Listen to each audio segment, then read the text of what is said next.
See that, whatever the fuck that is, it's sitting on that tire. Oh, eyelet? Is that okay?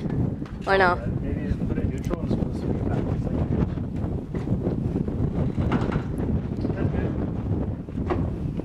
Alright guys, so we are in the truck and trailer. The E30 is on the back. We are going to our first event. It's a test and tune on my local track, TMP, Toronto Motorsports Park, for anybody that's local. It's pretty much just, you know, bring whatever you can, race whatever you want. There's a drag strip as well. There is no drifting, so, you know, I kind of apologize for the guys that came to see that. That will come in the next video when we go to Shannonville. But I wanted to just get the car out, be able to actually drive it, make sure I fix anything that breaks. That way when I make that 3.5-hour drive to Shannonville, which is really far away from me, I'm not making it for nothing, and I'm not going there with a broken car. So this will really tell me kind of everything that's going on with it. So once we get there, we'll unload and we'll show you guys what's going on.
Ronan's nervous. Of course I'm fucking nervous. I don't want to blow up, man. Sorry, can you stand to the back and make sure the ramps are okay? Are you good?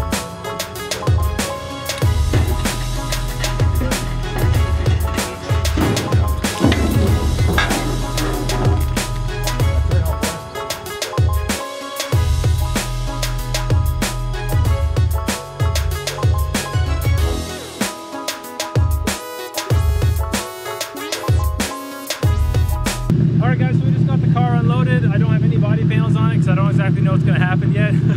But we're going to let it warm up just a little bit, take it over, go to the Marshall, and then we're going to go out on the track and kind of see what's going on. We're going to get Ryan over here to do the camera work for us. Tori's going to come in the car with me, and we're just going to see what happens. Hopefully it doesn't break and we can get a couple high laps in. Should be good.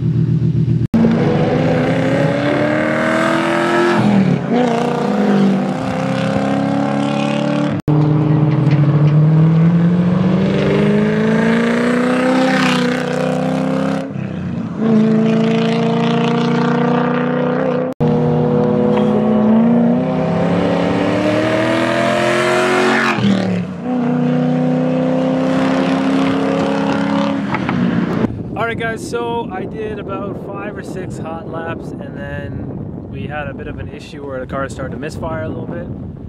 Used the OBD scanner that we did in the last video, and came back, the knock sensors are dead. Well, one of the knock sensors are dead, so it's not firing the car, which means it's not going to start. Which means that kind of wraps up our day here, so it kind of sucks a little bit, but you know, you got to pay to play. So we're going to push the car back on the trailer now, make our way home. The track's closing in like a half hour anyway, so not really a big deal. Just kind of sucks that we came all the way out here and the car broke, but that's what I said.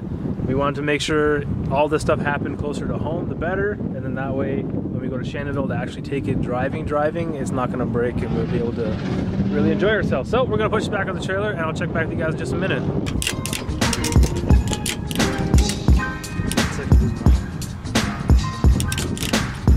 Straight right, not sorry. Perfect.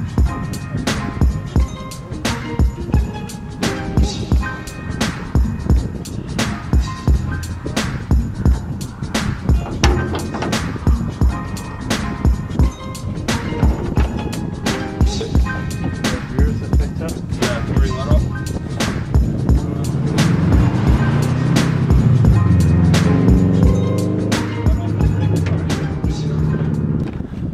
Alright, so the car's back on the trailer. That pretty much wraps up our day here at TMP.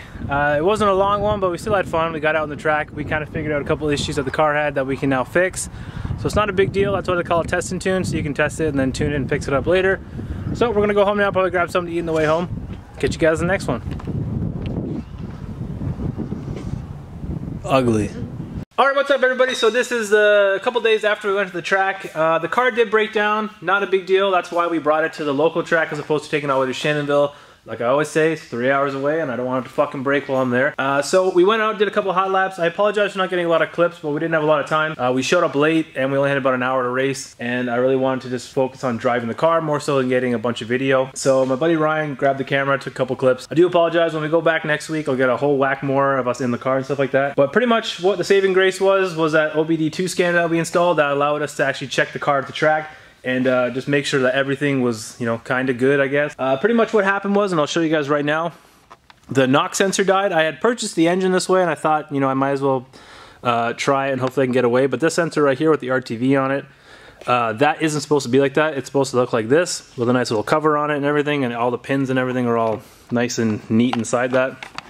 And pretty much what happened was, the car was picking up interference because that coiled wire has been split open and it was now picking up electrical interference and stuff like that, and it just, the car thought that it was knocking. So cylinders decided to shut down, which gave me a misfire, so I pulled off the track, shut the car off, tried to fire it up again, wouldn't fire up, pushed it back on the trailer, and then back home we came, put new spark plugs in it, let the sensors kind of cool down, deleted the computer codes and all that stuff, fired it up, everything runs now, which is kind of weird.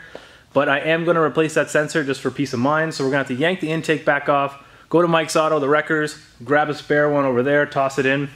A new one, my cost is about 150 bucks new, and list price is about 205, so I'm not going to pay that unless I really, really have to. So we're going to try a used one that's properly covered, and hopefully everything will be good there. And yes, we're going to do diff fluid today, check everything over. I had binding in the front suspension. I'm going to check that and see what's going on there, make sure everything's okay, make sure the toe and everything's still good. This car is fucking fast, and I mean like a fucking rocket ship. When I was cooking down the straight, third gear going into fourth, I was about 120 kilometers an hour, which is about 60-ish, 65 miles an hour for you guys in the States. But like, I was just blown away by this, the sheer power of this thing, and the torque is just fucking ridiculous. I'd cook it out at one of the hairpins in like bottom of third, just touch the throttle and the car would just fucking spin right down. It was crazy, just crazy. So yeah, we're gonna get all that stuff done today. I will go back to the track, get some better video for you guys when we go next week. I do apologize, like I said, but we're gonna dive into this now and I'll show you guys what's going on.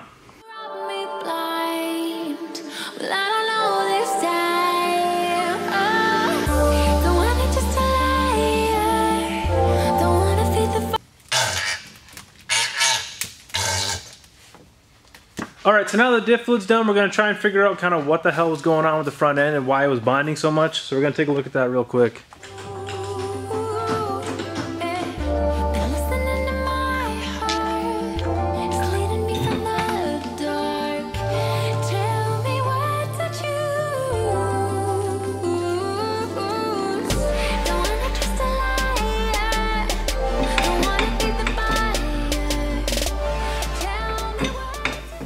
Alright, so a lot of you guys probably don't know, I don't have a gas pedal in the car right now. I've been driving it with just that little nipple that comes off of the clevis arm where the throttle cable goes. This is a factory E30 replacement ESC tuning gas pedal. I got it from a buddy for free. This is just a 180-degree door hinge from Lowe's. It was 50 cents. And then these hardware were 19 cents for the whole bit. They're just nylon threaded bolts and washers, and then Robinson top screws, flat top style ones, so that way my foot doesn't get caught on it while we're driving.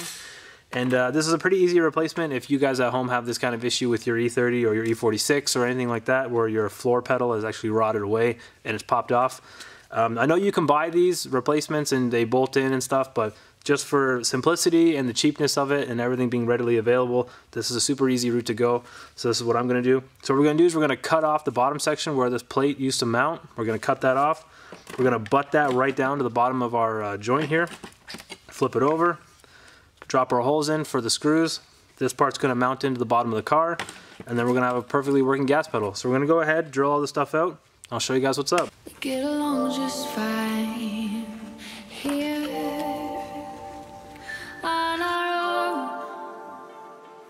Alright, so now that we got these bolts done right here, everything's drilled out, we're going to put our bolts in and our hardware, tighten everything up, go into the car, and then we'll install the bottom rail.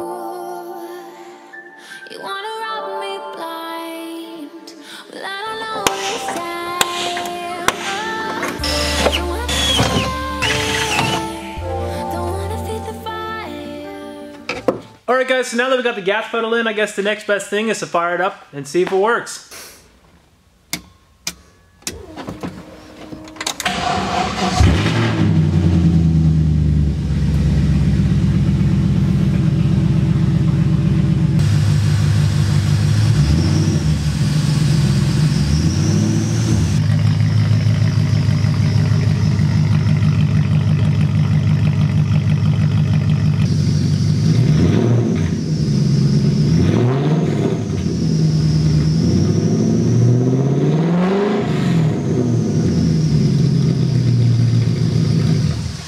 Alright, so now we got most of the stuff I wanted to get done today. We're going to wrap this video up. So like I always say guys, like, comment, subscribe. Thank you very much for watching. Catch you guys in the next one.